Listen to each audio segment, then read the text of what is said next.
The sacrifices of war, Mr.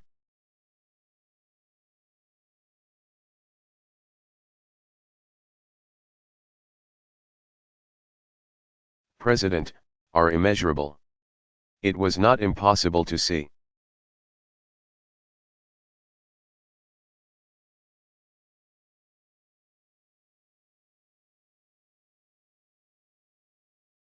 Back then that we might arrive at the place we're at today.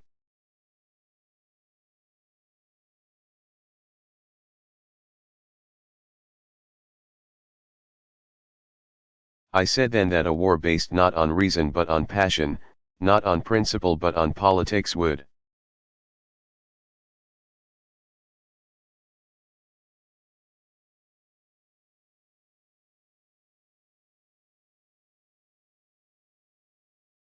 Lead to a U.S. occupation of undetermined length, at undetermined cost, with undetermined consequences.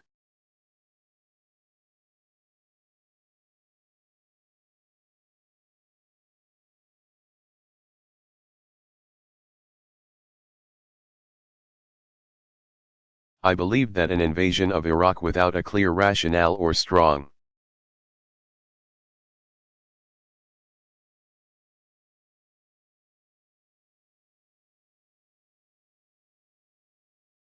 international support would only strengthen the recruitment arm of Al-Qaeda and erode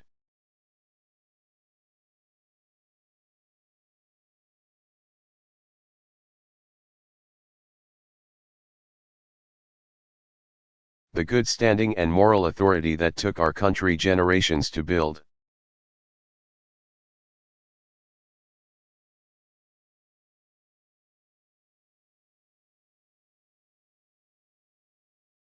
There were other experts and leaders and everyday Americans who believed this too.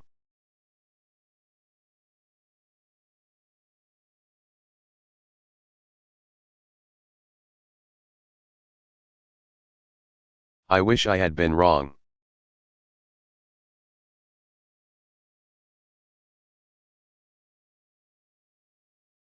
I wish we weren't here talking about this at the beginning of the wars.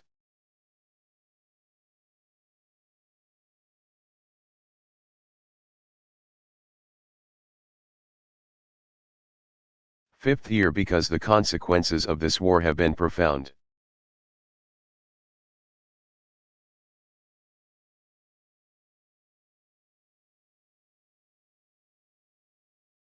And the sacrifices have been immeasurable.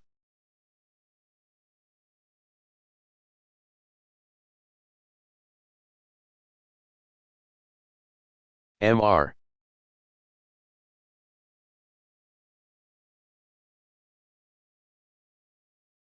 President, those who would have us continue this war in perpetuity like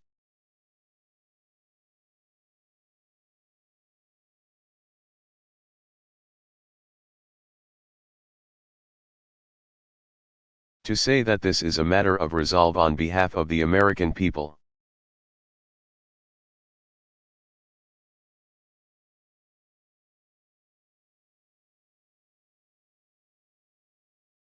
But the American people have been extraordinarily resolved.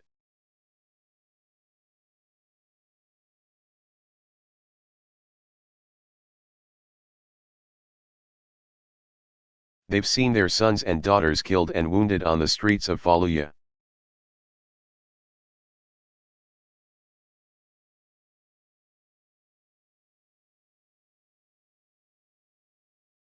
They've spent hundreds of billions of dollars on this effort, money that could have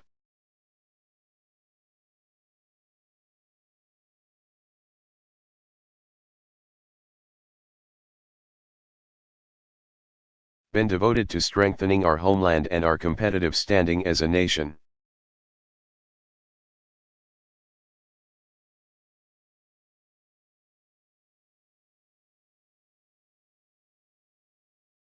It is not a failure of resolve that has led us into this chaos, but a failed strategy, a strategy that has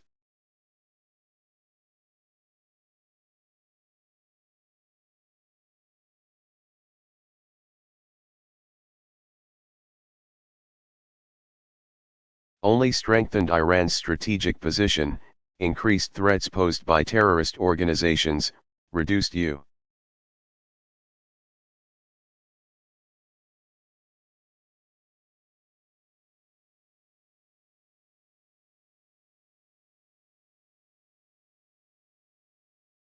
credibility and influence around the world.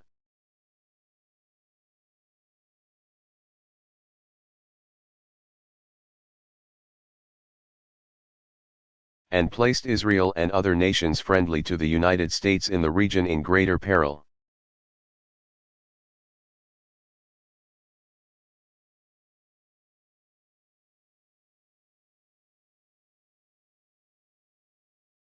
Iraq has not been a failure of resolve.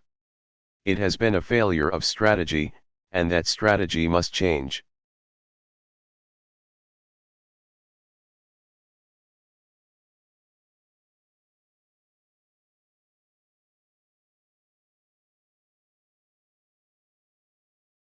It is time to bring a responsible end to U.S. involvement in this conflict is now.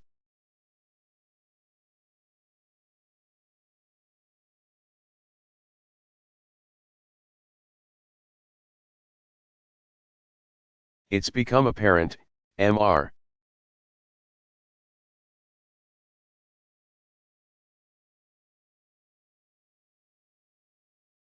President, that there's no military solution to this war.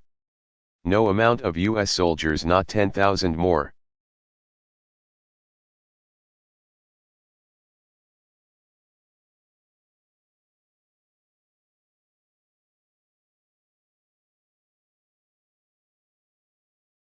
Not 20,000 more, not almost 30.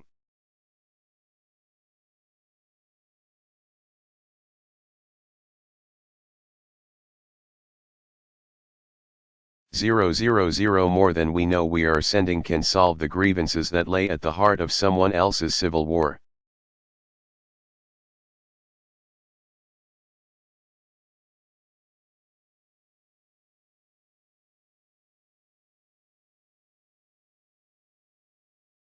Our troops cannot serve as their diplomats, and we can no longer referee their civil war.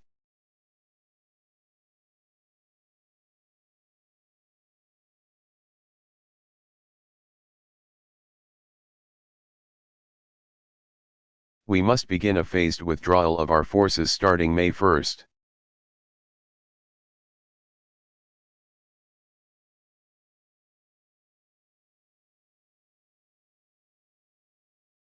With the goal of removing all combat forces by March 30, 2008.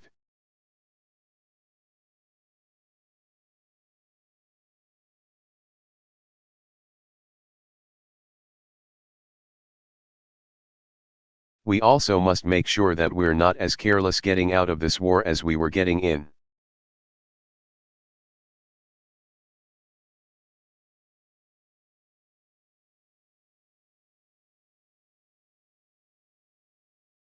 And that's why this withdrawal should be gradual, and maintain some U.S.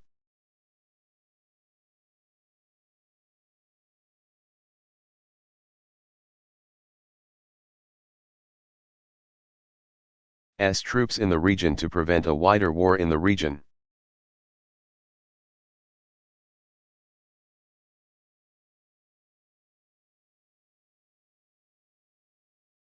While they can also work on going after Al-Qaeda and other terrorists. But this phased withdrawal, Mr. President,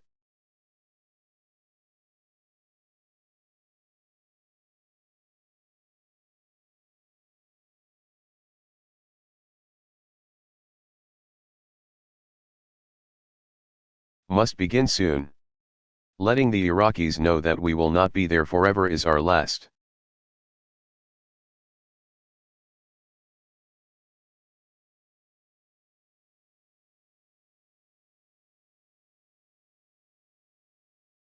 Best hope to pressure the Iraqis to take ownership of their country and bring an end to their conflict.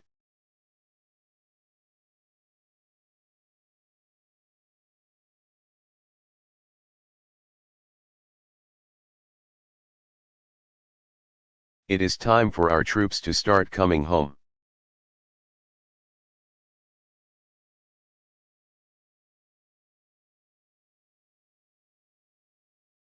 History will not judge, Mr.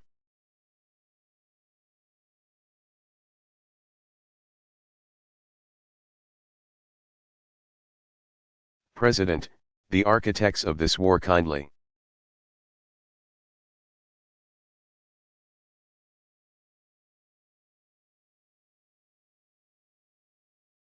But the books have yet to be written on our effort to right the wrongs we see in Iraq.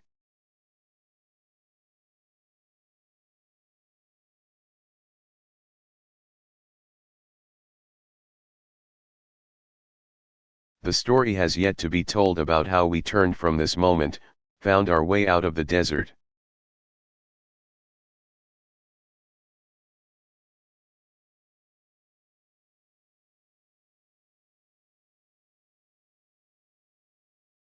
And took to heart the lessons of war that too many refused to heed back then. For it is of little use or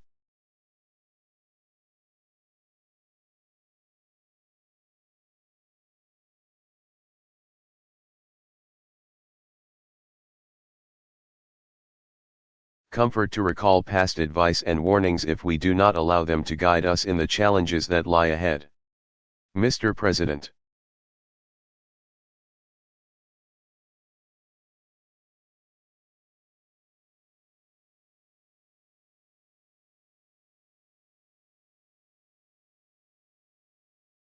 Threats loom large in an age where terrorist networks thrive.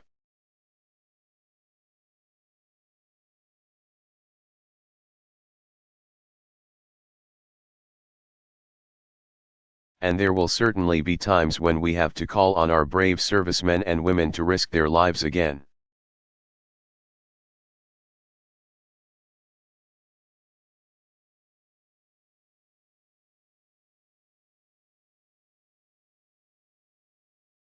But before we make that most profound of all decisions, before we send our best off to battle,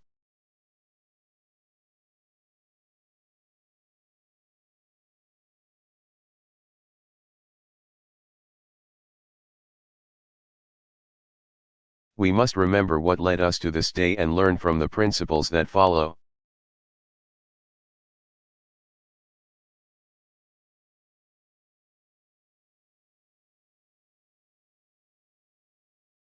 We must remember that ideology is not a foreign policy.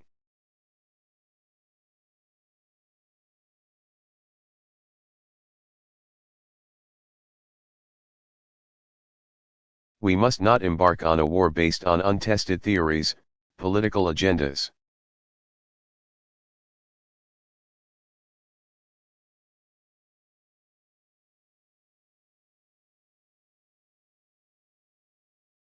Or wishful thinking that has little basis in fact or reality.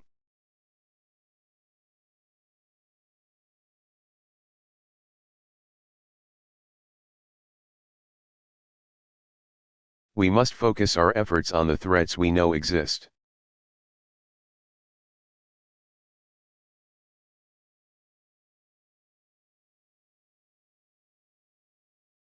And we must evaluate those threats with sound intelligence that is never manipulated for political reasons.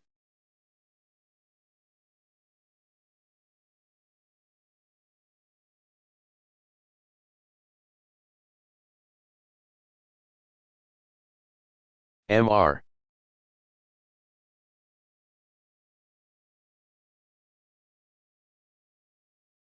President, we must remember that the cost of going it alone is immense.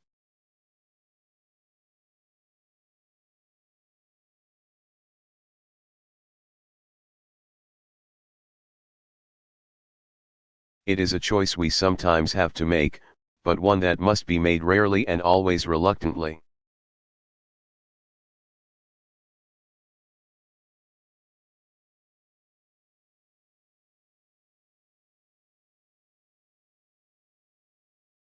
That's because America's standing in the world is a precious resource not easily rebuilt.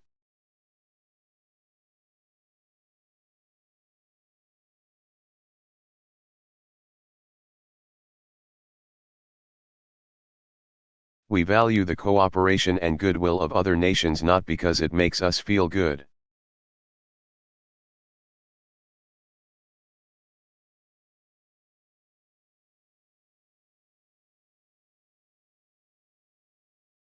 but because it makes all the world safer.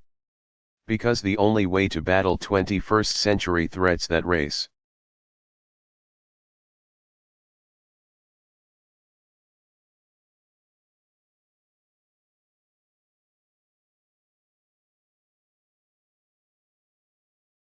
across the borders threats like terror and disease and nuclear,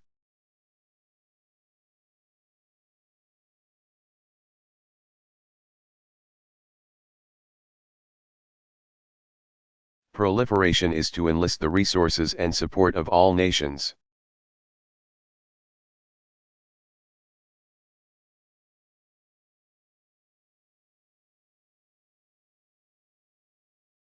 To win our wider struggle, we must let people across this planet know that there is another.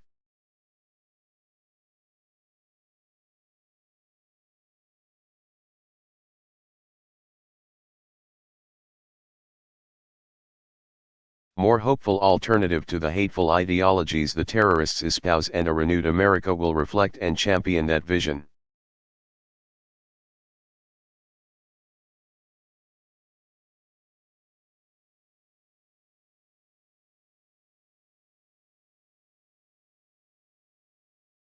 Mr.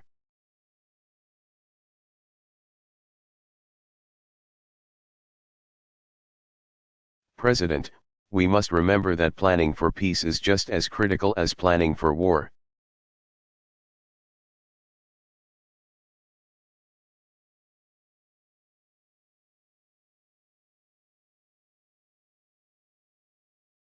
Iraq was not just a failure of conception but a failure of execution.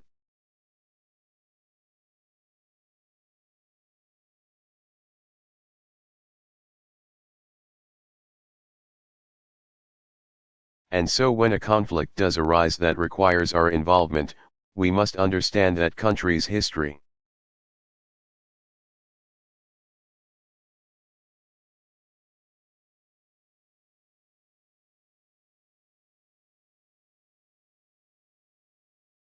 its politics, its ethnic and religious divisions before our troops ever set foot on its soil.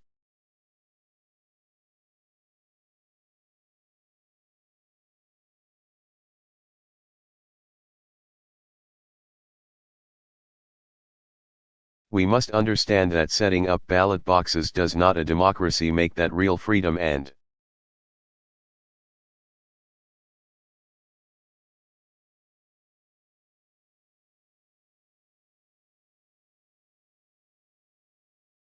real stability come from doing the hard work of helping to build a strong police force, and a legitimate government.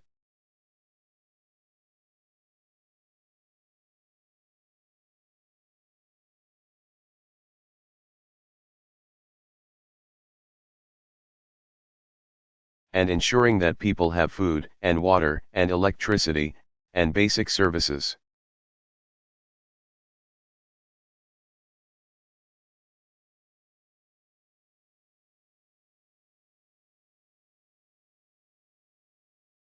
And we must be honest about how much of that we can do.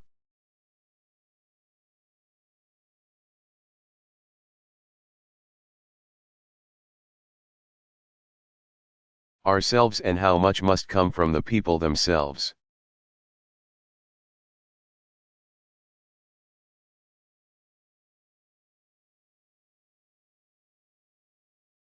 Finally, Mr.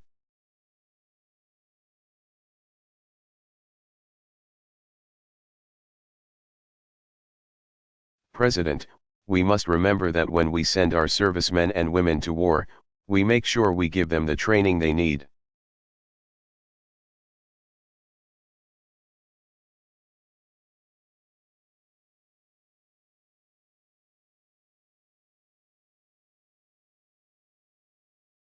And the equipment that will keep them safe, and a mission that they can accomplish.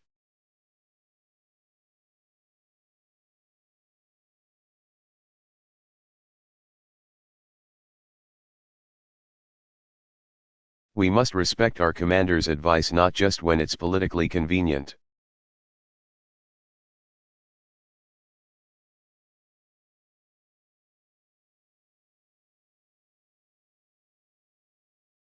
but even when it's not what we want to hear.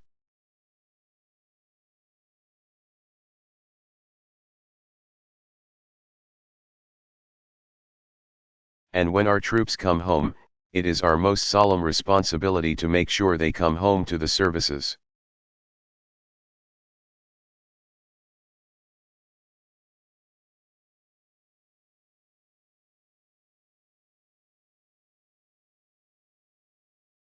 And the benefits, and the care they deserve.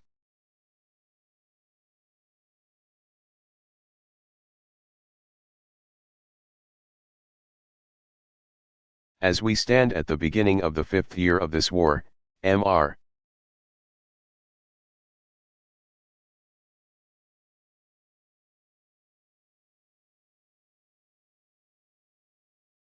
President, let us remember that young man from Illinois, and his wife.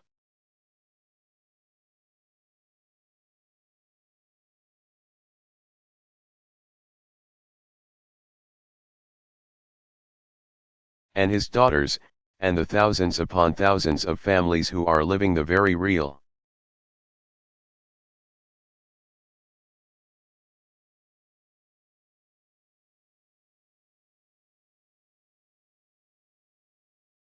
consequences and immeasurable sacrifices that have come from our decision to invade Iraq.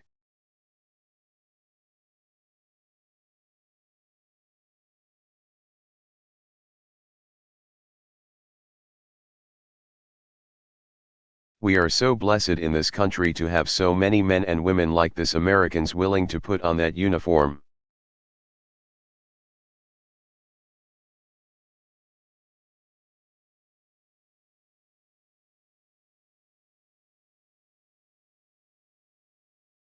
And say the hard goodbyes, and risk their lives in a far-off land because they know that such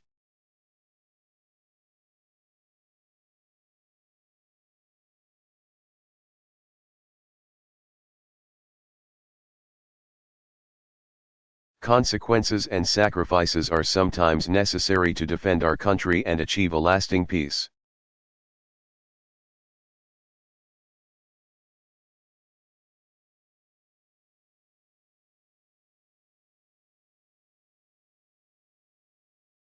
That is why we have no greater responsibility than to ensure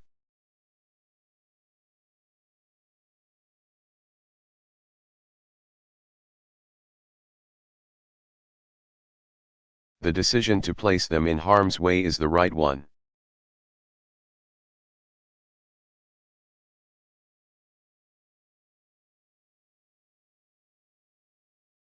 And that is why we must learn the lessons of Iraq. It is what we owe our soldiers. It is what we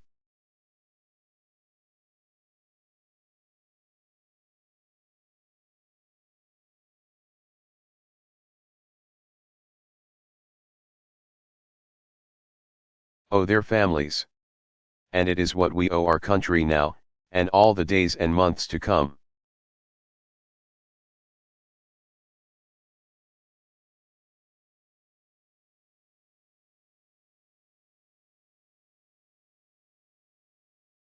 Thank you, Mr.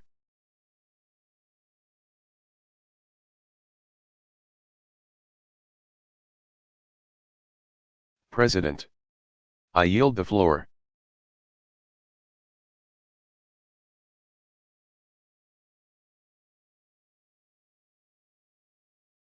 Barack Obama.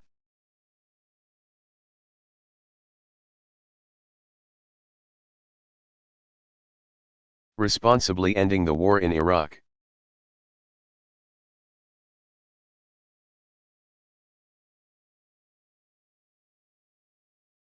Delivered February 27, 2009, Camp Lejeune, North Carolina.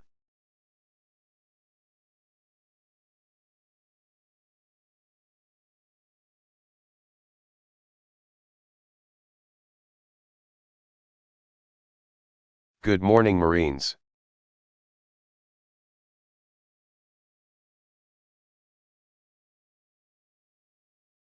Good morning, Camp Lejeune. Good morning, Jacksonville. Thank you for that outstanding welcome.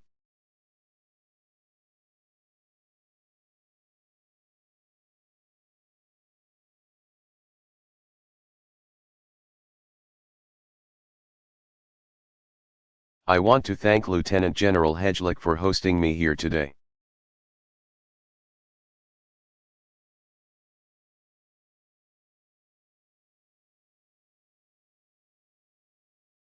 I also want to acknowledge all of our soldiers, sailors, airmen, and Marines serving in Iraq and Afghanistan.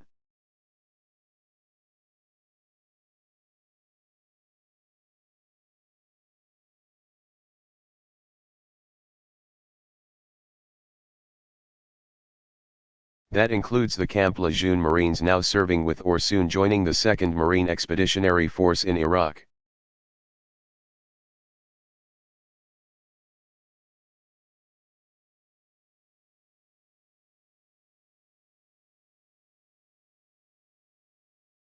Those with Special Purpose Marine Air Ground Task Force in Afghanistan.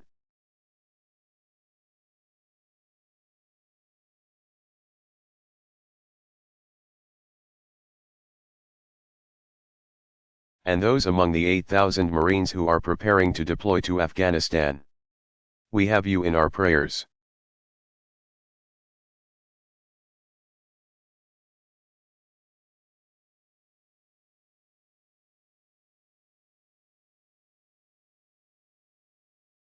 We pay tribute to your service. We thank you and your families for all that you do for America.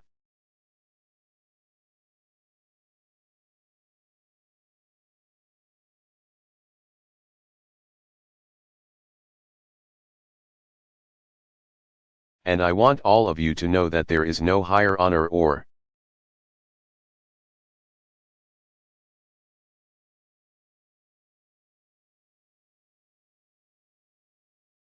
greater responsibility than serving as your Commander-in-Chief.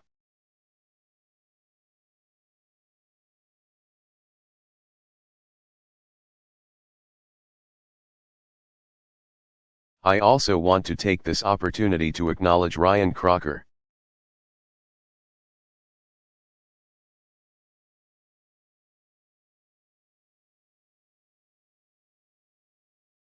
who recently completed his service as our ambassador to Iraq.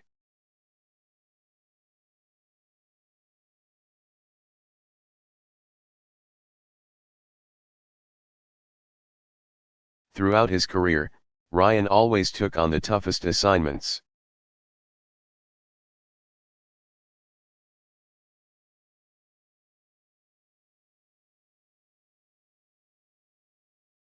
He is an example of the very best that this nation has to offer, and we owe him a great debt of gratitude.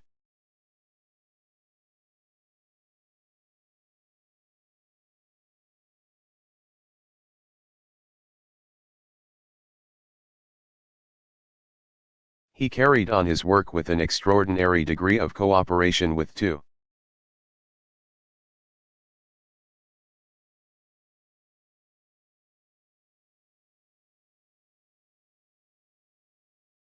of our finest generals, General David Petraeus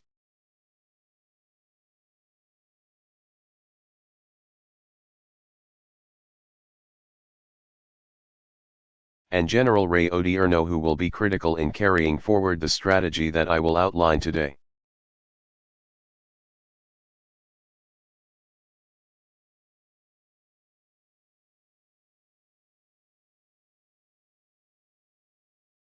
Next month will mark the 6th anniversary of the war in Iraq.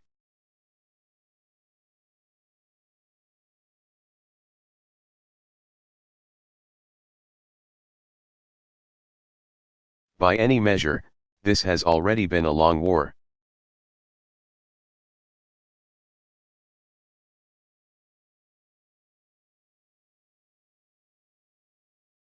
For the men and women of America's armed forces and for your families, this war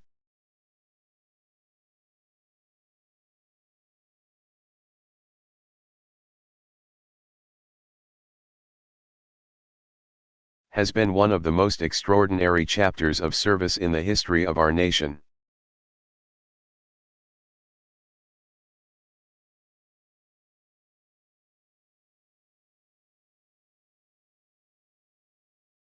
You have endured tour after tour after tour of duty.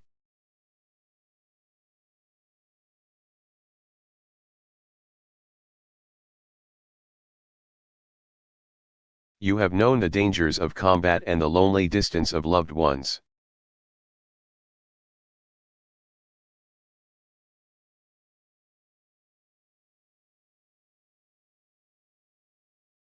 You have fought against tyranny and disorder.